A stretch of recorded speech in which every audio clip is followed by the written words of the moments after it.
Okay, to start with this method, the first step is we're going to put on some sandstone. Sandstone texture is manufactured by FAUX-EFFECTS, and we're going to be rolling it on in this case, and it comes pretty thick. It's meant, you can trowel it, you can roll it, you can brush it, but the first thing I'm going to do, and what I've done here, is mixed about 20% water, so you can just take it out of the bucket into a new bucket. It gives you a little more room, throw some water in there, and then drill it, and you'll get this nice thinner consistency that you can pick up with a roller.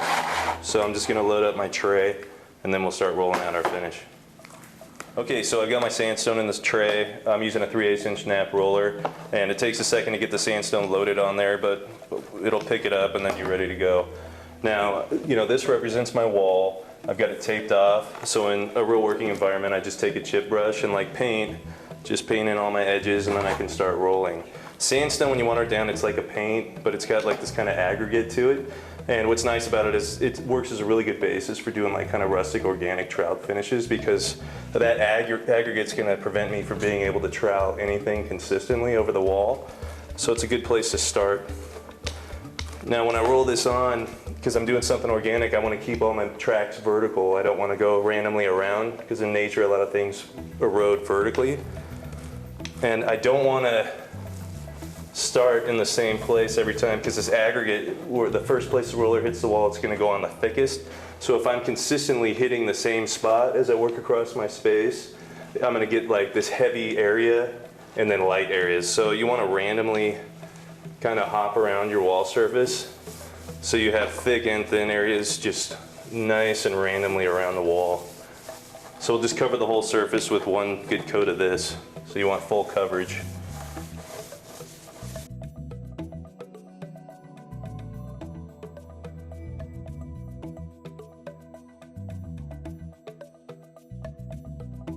Okay, for rolling sandstone, I get about 180 square feet per gallon. Okay, so now what we're going to do is I want to build up that sandstone nice and thick, so I'm going to apply a second coat. We're going to do it the exact same way that we rolled on the first coat. Same mixture, we're going to cut it, and really, if you have any kind of like holidays or areas where you miss some of it, those are areas you want to hit a little heavier, but you don't want to get this inconsistent, so you want to do that random roll where you're kind of bouncing around, so you have this really uneven and just random texture.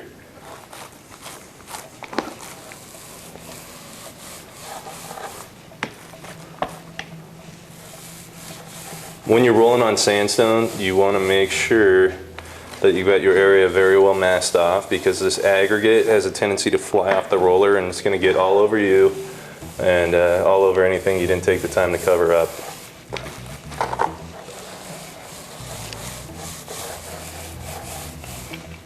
Okay, so I've got 2 coats of sandstone rolled, kept it vertical. Now we need to knock down all our high points before we can move on with it. So what I'm going to do is just take the trowel and run it over the surface, get it a little smoother.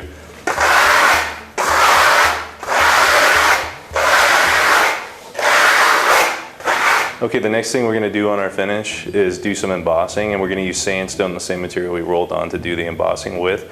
So I've selected a stencil from Royal Design Studios. It's 719, the fleur-de-lis. And so I got that, I got my sandstone and a putty knife to do my embossing with. So let's see how we're going to lay that out and walk over to our board.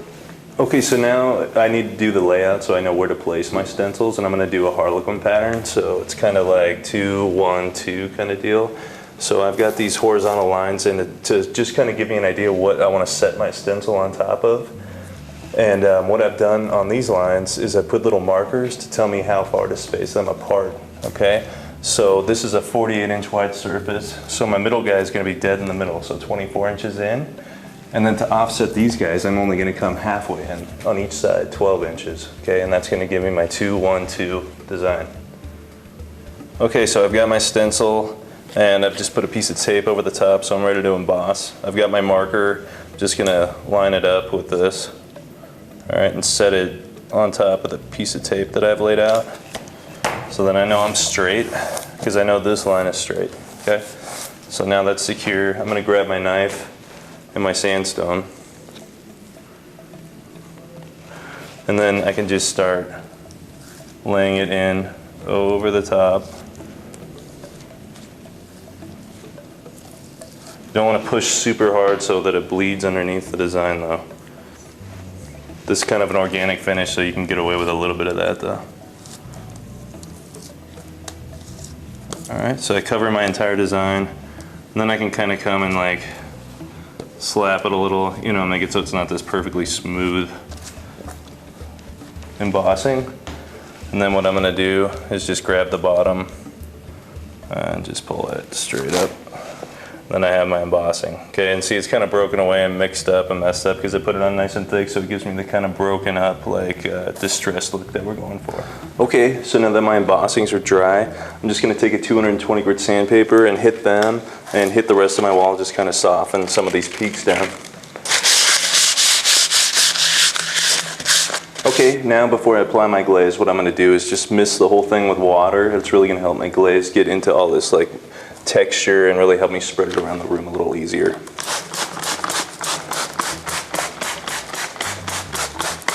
Okay, so now I'm gonna apply my first glaze, and that's gonna be 8 ounces of Proceed Full Body Glazing Medium to 2 teaspoons of brown aqua color. And I've just got it loaded on a roller, and I'm gonna put it on about 50% of my wall surface.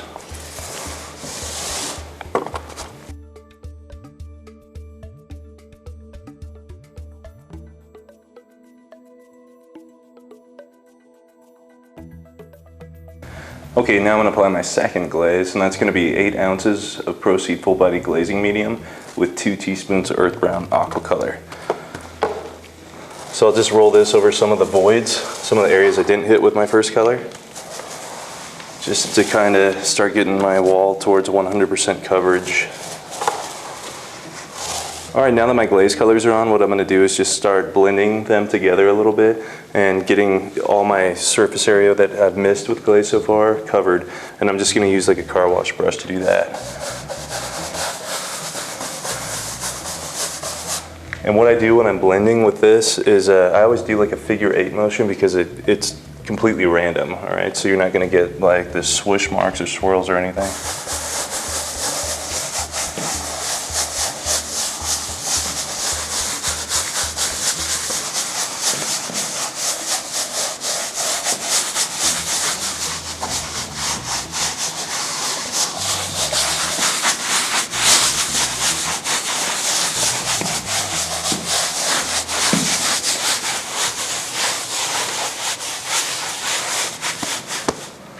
Okay, now that I've got all my color blended and everything's 100% coverage, I'll just take some shop towel and I'm going to start taking back some of the color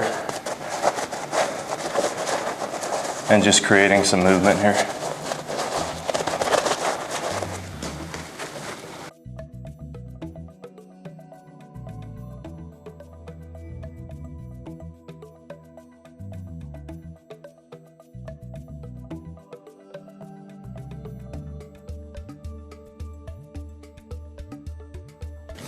Okay, now I'm going to do like one final blending with my brush again, and I'm just going to kind of carry some shop towel just to keep it pretty dry because it'll help me soften this. And I'll just whisk over the top. And it just softens this thing really fast.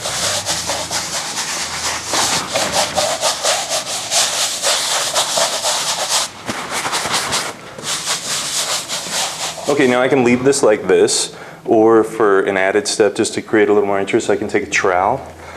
And I'll usually do this when my glaze is wet. And I'll just in a vertical motion scrape this with my trowel, and it's going to knock the glaze up all the high points of the sandstone.